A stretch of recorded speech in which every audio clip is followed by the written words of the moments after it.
नमस्कार. आज आपण C++ ची छुपी शक्ती फक्त काही मिनिटात उलगडणार आहोत. मग तयार आहात का? चला सुरू करूया. कधी विचार केलाय का की जे मोठे मोठे व्हिडिओ गेम्स आपण खेळतो किंवा गुगलसारखे सर्च इंजिन जे क्षणात रिझल्ट्स देतात किंवा अगदी टेस्लासारख्या गाड्यांमधलं सॉफ्टवेअर, हे सगळं इतकं फास्ट आणि परफेक्ट कसं चालतं? काय आहे या मागची जादू? तर या सगळ्या प्रश्नांचं उत्तर आहे फक्त एक, C++. होय, बरोबर ऐकलं. हीच ती लँग्वेज आहे जी आपल्या डिजिटल जगाला खरी गती देते. आता सोप्या शब्दांत सांगायचं झालं तर C++ म्हणजे काय? तर असं समजा की ही सी लँग्वेजचीच एक सुपर पॉवर व्हर्जन आहे.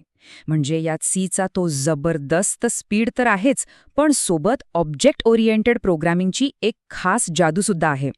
पण प्रश्न हा आहे की ही भाषा आली कुठून? C++चा जन्म नक्की झाला कसा? चला तर मग जाणून घेऊया याची ओरिजिन स्टोरी. ही गोष्ट आहे 1979 सालची बेल लॅब्समधली. ब्यान स्ट्रॉस्ट्रोप नावाच्या एका डेव्हलपरने सी विथ क्लासेस नावाचा एक प्रोजेक्ट सुरू केला. पुढे 1983 मध्ये याचं नाव बदलून झालं C++. आणि हे प्लस का? कारण प्रोग्रॅमिंगमध्ये प्लसचा अर्थ असतो एकने वाढवणे, म्हणजेच सीपेक्षा एक पाऊल पुढे.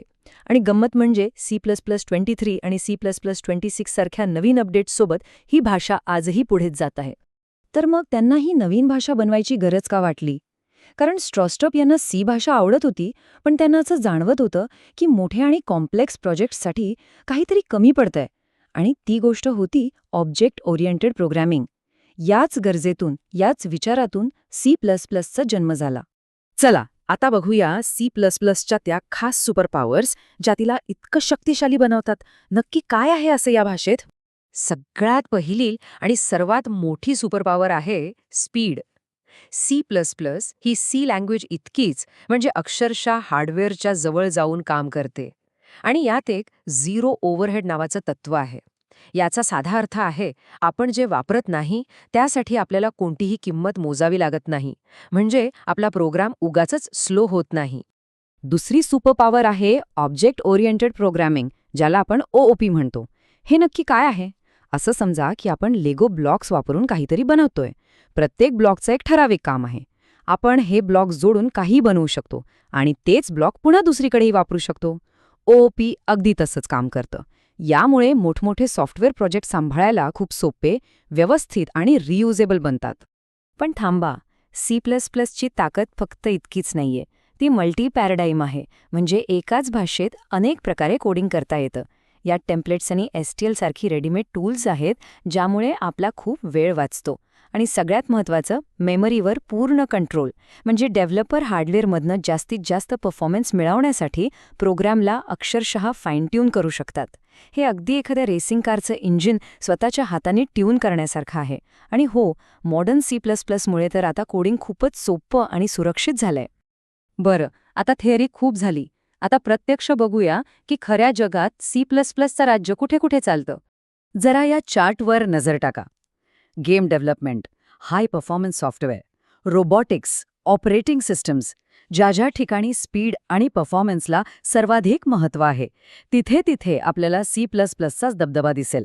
सुरुवात करूया गेमिंगपासून. इथं तर C++चा राजा आहे.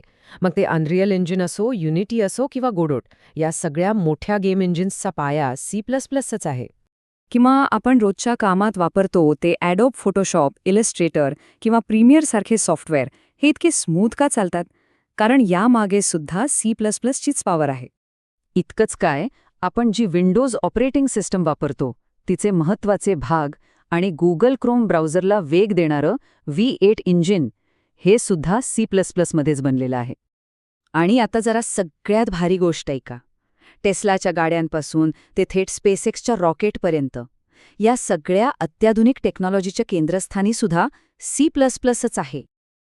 तर ह्या सगळ्या उदाहरणांवरून एक गोष्ट अगदी स्पष्ट होते, C++ ही फक्त एक प्रोग्रॅमिंग लँग्वेज नाहीये. ती आहे प्रोग्रॅमिंगची राणी.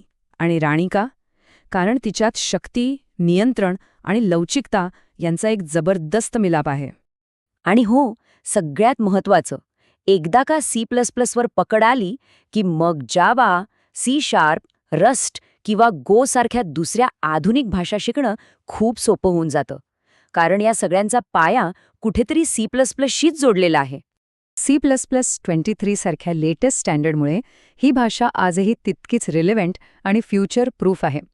खरं तर ही भाषा शिकणं म्हणजे आपल्या भविष्यासाठी एक उत्तम गुंतवणूकच आहे. तर मग या शक्तिशाली भाषेच्या दुनियेत पहिलं पाऊल टाकण्यासाठी आणि आपला पहिला प्रोग्राम लिहिण्यासाठी आता आपण तयार आहोत का? नक्की विचार करा.